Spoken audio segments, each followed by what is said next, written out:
Pessoal, bom dia. Sejam todos bem-vindos à nossa aula digital, à nossa aula gravada aqui no Colégio Coração de Jesus.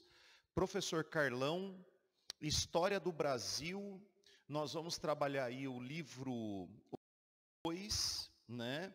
O capítulo que fala sobre o segundo reinado, a política interna do segundo reinado. Tudo bem? Morrendo de saudade de vocês, meus queridos alunos e alunas do segundo ano A e do segundo ano B, um beijo para vocês, no coração de vocês. Espero que todos vocês estejam bem, né? E que em brevemente todos nós possamos estar juntos aqui nessa escola, fazendo a nossa interação, fazendo a nossa integração, desejando que tudo termine da melhor forma possível, com muita fé em Deus, principalmente, né? E espero também que a família esteja apoiando todos vocês nesse momento, beleza? Fiquem tranquilos, as nossas aulas, elas continuarão independentemente desse período que nós estamos passando, não é verdade?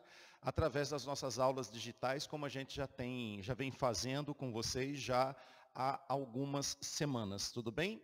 Bom, gente, nós estávamos trabalhando o segundo reinado, a política interna do segundo reinado, falamos sobre a organização política, falamos sobre a organização econômica do Brasil durante esse período, estudamos as características do desenvolvimento econômico brasileiro, os dois setores, o setor agrário com as exportações do café, o setor industrial com o surto de industrialização, também chamado de Era Mauá, as características desse surto de industrialização.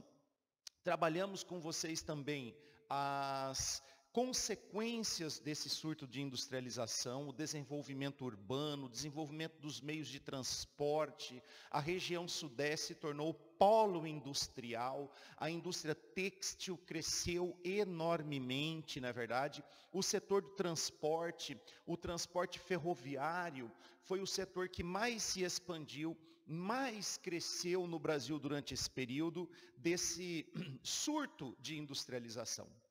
Hoje, nós vamos tratar de duas questões sociais que estão relacionadas a esse período do segundo reinado e que fazem parte da história do Brasil. A primeira delas, a chamada Lei de Terras, que nós explicaremos hoje para vocês, e a segunda dela, uma parte da história já um tanto quanto estudada, mas que nós tentaremos dar uma outra visão, uma visão mais crítica para o entendimento do aluno, que foi a chamada abolição da escravidão. Tudo bem, senhoritas e senhores? Então, comigo aqui com o tio, vamos lá. 1850, o Congresso Nacional aprova a famigerada Lei de Terras, tudo bem?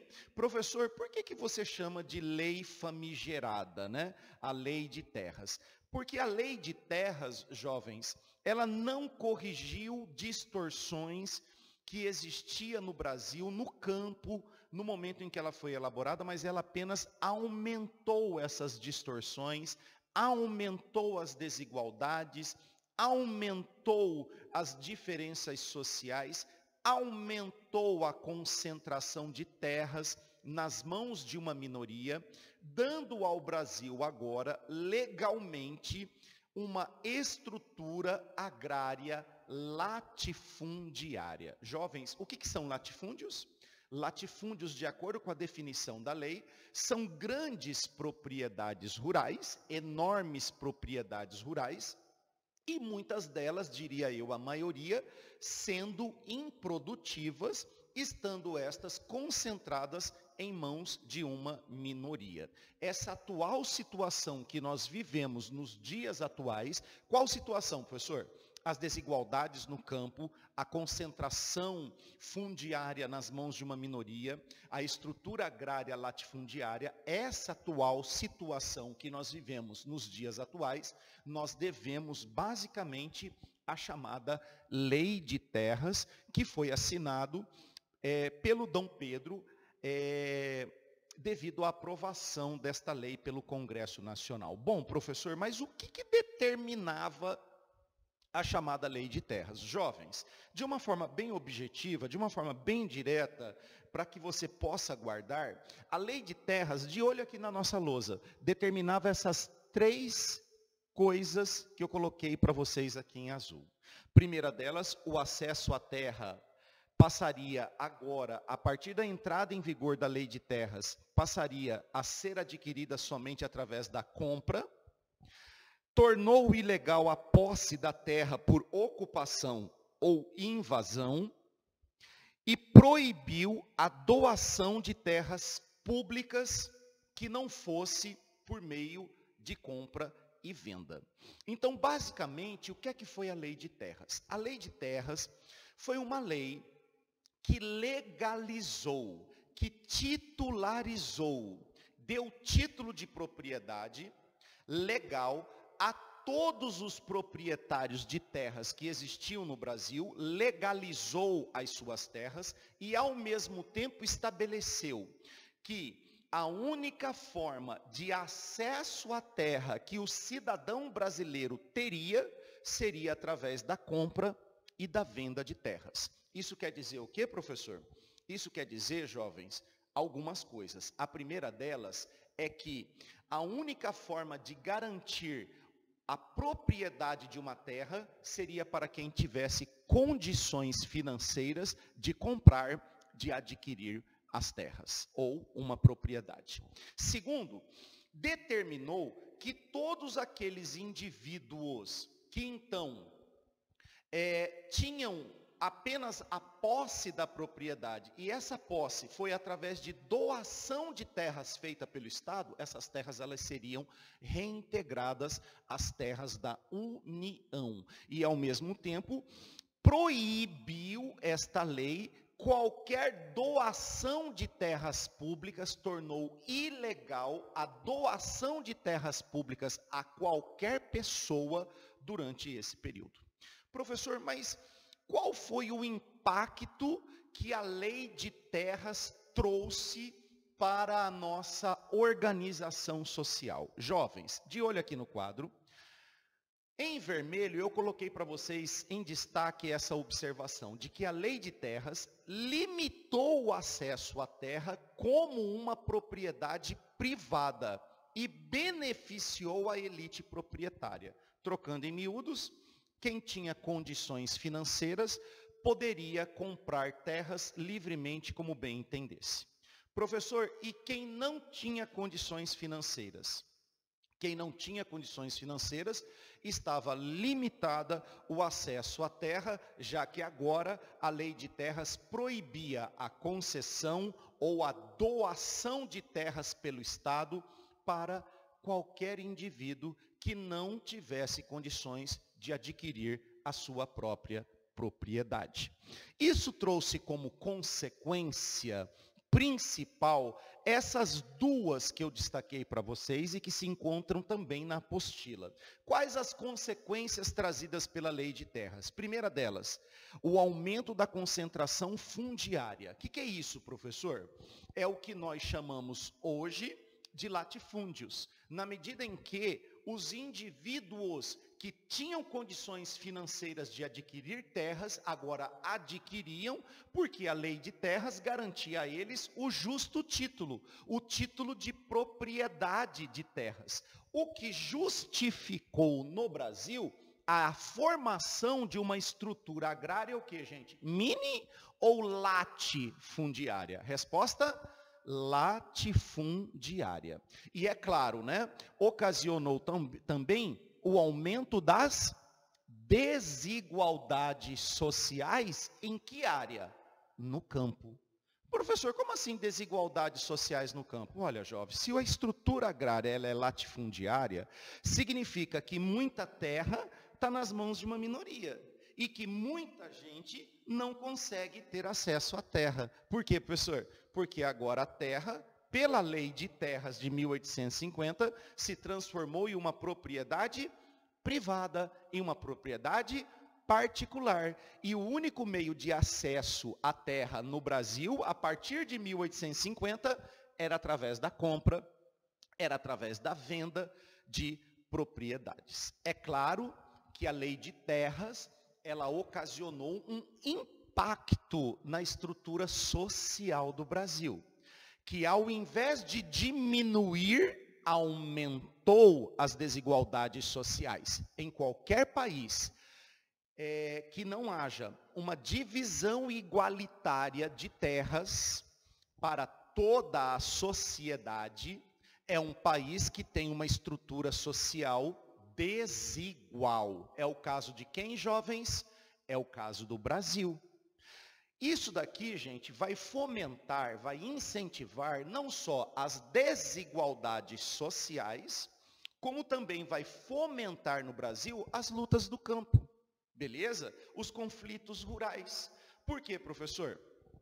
Porque isso vai incentivar as invasões, as tentativas de obter a terra pelo meio forçado, através da violência, não é verdade? Justificando os conflitos agrários, aonde os proprietários que têm as suas terras invadidas vão se armar para impedir as invasões das suas propriedades. Do outro lado, a população que não tem condições de adquirir terra e que também não tem condições de desenvolver uma atividade econômica, não tem mão de obra qualificada, a única coisa que ele sabe fazer é plantar, sem terra, impedido de ter acesso à terra, o que eles vão fazer? Eles vão incentivar os movimentos de invasão dessas propriedades. E o que isso vai gerar, professor? Vai gerar conflitos rurais, conflitos agrários. Pare e pense comigo. Quantos conflitos rurais, agrários, na história do Brasil nós já tivemos? Pare e pense. Quantas vezes você já ligou a televisão da sua casa num determinado canal e esse canal está narrando a desocupação de uma área por determinação judicial? Não é verdade? Vocês já ouviram falar de inúmeros massacres no campo, como foi o caso do massacre do Eldorado do Carajás, né? Muito famoso no Brasil, que ocorreu há coisa de uns 20 anos atrás, aonde uma grande quantidade de trabalhadores rurais, sem acesso à terra, invadiram uma propriedade rural, isso localizado na região norte, né, na região do Amazonas, se não me falhe a memória, na região do Pará, mais precisamente, e eles permaneceram nessas terras durante um determinado período de tempo, mas essas terras elas eram terras privadas, e foi determinado pelo governo, ou melhor dizendo, pela justiça, a reintegração dessa área, né? A reintegração. O que é a reintegração? O juiz determina que a invasão ela é ilegal e que o dono da terra, o proprietário, tem o direito de reintegrar as suas terras como antes se encontravam antes das invasões, né? E foi pedido reforço policial para que essa reintegração acontecesse. Pois é, né, gente? E é aí que está o problema.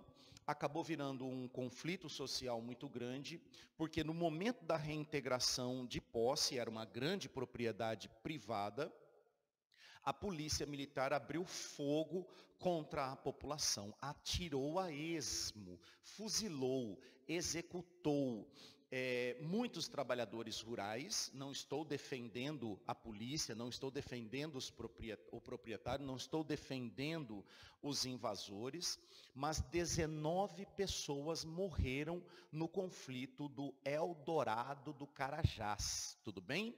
Os ânimos se exaltaram, a polícia queria cumprir a reintegração, os poceiros se recusavam a sair, os ânimos ali meio que se exaltaram e a polícia resolveu abrir fogo contra a população. Eldorado do Carajás é um dos conflitos rurais que nós já tivemos, que nós temos e que com certeza nós ainda teremos na história do Brasil, que é uma história de desigualdade, que tem como marco a chamada lei de terras, jovens. Tudo bem? Então você pode inclusive utilizar a lei de terras como justificativa da existência dos conflitos rurais, das desigualdades sociais no campo, quando você, por exemplo, estiver elaborando um tema de uma redação, né, em que você dá ali um conceito histórico importante,